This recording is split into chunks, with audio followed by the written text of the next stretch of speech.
Dear readers, some people asked me why did you always choose to go to Paris or France, since you've been there before? My usual response is a simple smile, and then I'll change the subject. To me, for some reason, Paris is an endless mystery, especially for someone like me who didn't reside there for good. Each visit is a new discovery. Although having been through the past 7 traumatic years that I keep asking when my next Paris, or France, trip be, by watching the hit Netflix TV show Emily in Paris helped me to keep my spirit up, and motivates me to save up heart and staying focused of making my trip to France again. Eventually, my patience, perseverance and resilience paid off.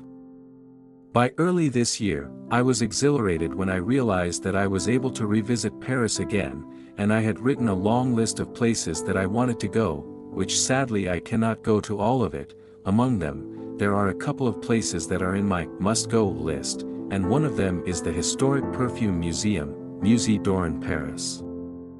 If some of you might aware, I have written a blog about the perfume of Dorin Paris back in August 2023, and I always have a desire to visit their museum one day if I revisit Paris again. With this exciting Paris trip, I decided to include Musée Dorin Paris as one of my must-visit place.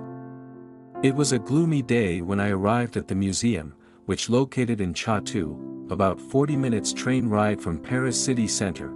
Given a little issue happened that day morning with the delay of the RR train, thanks Olympic opening, and a clumsy mistake that I missed the station, I was in the hurry mode as I barely got less than half an hour for this visit.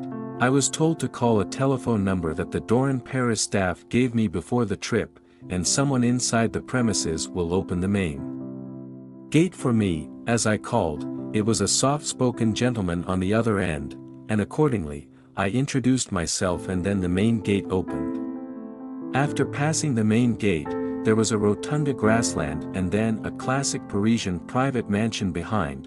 Without any prominent signage, it didn't really seem like any kind of public museum in Paris that I've visited before. On contrary, it seems more like a private residence that its actual owner is still living in there. I was greeted by a French lady upon my arrival at the mansion's door, and instantly, I was amazed by what I was seeing right in front of me, the most comprehensive and historic perfume collection of Maison Dorin Paris.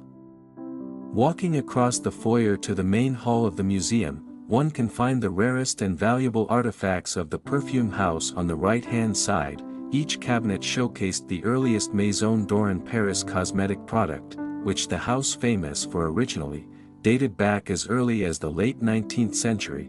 Those little cosmetic boxes, and the fine gentleman grooming products, are discreetly displayed alongside with some vintage jewelry glass boxes and objets d'art, which truly reflects the epoch of these items and created the nostalgic atmosphere, the time back in the French Rococo period in the French court. With a bit of imagination, it is almost as surreal as being in one of those glamorous evening grand ball hosted inside the Versailles Palace.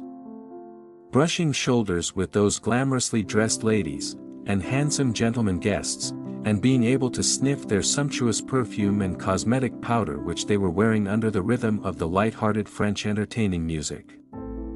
The long table in the middle of the main hall, which covered in alluring ruby red damask rose patterned tablecloth, on top of it, there were a series of glass showcases and vintage jewelry boxes that displayed another exquisite series of Maison Dorin Paris perfume, and some precious books about the original founder of the perfume house, who was the famous French actress named Marguerite Brunet, or Mademoiselle Montansier. She founded her own company, named La Montansier, which later renamed as Maison Dorin, back in the 18th century, and working hard on building the prestigious reputation of producing high-quality makeup products, powders and perfumes for the elite and royalty. She has been a friend of Queen Marie Antoinette. With her quality of work and sense of style, the French royalty granted her the privilege of running the balls in Chateau de Versailles, and later as the lead to all the French national theaters around late 18th century. The rapport in between the Maison and the French court was unquestionably close, and one of the best evidence is the appointment of Maison Dorin Paris as a supplier to the royal court of Versailles by Queen Marie Antoinette and King Louis XVI in 1780, of course, not to mention is the partnership with Jean-Marie Dorin, which eventually acquired the perfume house in around early 19th century, and renamed it as Maison Dorin Paris as what we know today.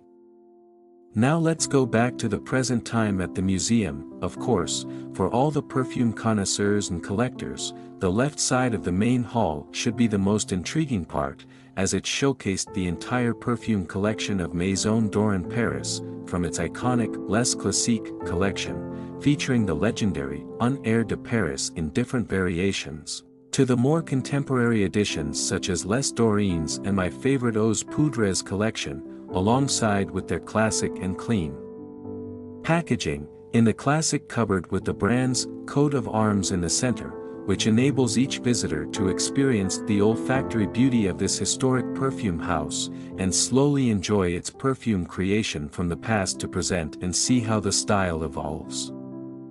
Besides the main exhibiting hall, there are two other rooms, or I should say, salons, which are equally intriguing and beautiful. Firstly, the main guest room located on the left of the main hall. The interior literally takes one back to the elegant and romantic French Rococo era in the period signature pastel blue color, furnished with vintage French court-style furniture in sumptuous upholstery fabric in pearl and even pastel pink color, as well as a luxurious crystal chandelier that hanged in the middle of the ceiling reminiscent to one of the entertainment salon in the Versailles Palace. For some reason I was particularly drawn to the black desk and chair at the corner of this salon, which it displayed a range of perfume samples. I was wondering if it's a resemblance of the perfume organ used by the perfumer.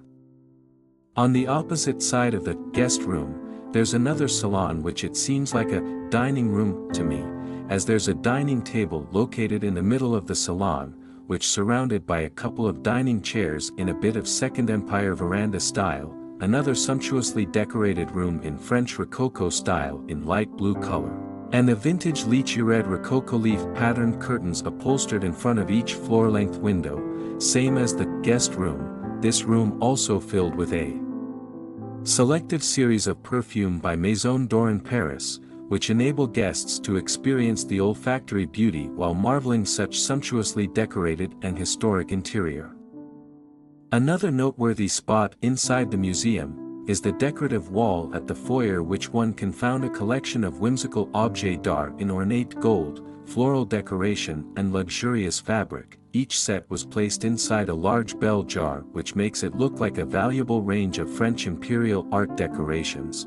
Also the glass cabinet located on the other side of the decorative wall, which right next to the entrance of the perfume house and museum's office, one can find a series of vintage perfume bottles of other historic brands from the past, and amazingly, some of them have even been forgotten or ceased production. In a way it told me how passionate the owner of this perfume house is to pursue the beauty and art history of perfume, not just his own house's creation, but other forgotten ones as a homage to the savoir-faire of French perfume making.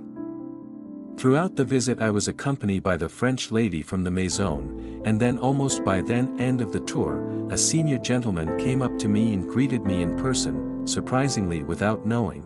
He is the president of Maison Dorin Paris, Mr. Bashar Nasri.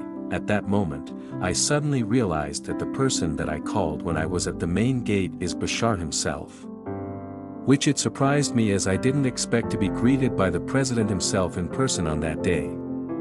But it was a wonderful surprise, as Bashar was kind enough to tell me some of the history of Maison Dorin Paris, and the story of his magnificent museum and estate. Time literally flies, and I almost forgot that I have another place to visit. Adding the stress that I had from the train delay, I have kindly told Bashar about my tight schedule, and apologized that I might need to end this visit accordingly. In turn, he asked about where my next stop be. As I told him, he calmed me down with his gentle tone and told me not to worry. He even encouraged me to stay in his museum a bit longer, to explore these beautiful salons of the museum again and take some more pictures as I wished, and after a short while, he said that he has some Arrangement for me. In my heart, there are dozens of question marks prompted in my head, as I was thinking, why is he so certain that I am not going to be late for my next appointment? What is that arrangement? And lastly, why did he do that for a total stranger that he only met for the very first time? So, you may wonder, what exactly is that arrangement B? No worries, stay tuned, and it'll be revealed in my next blog.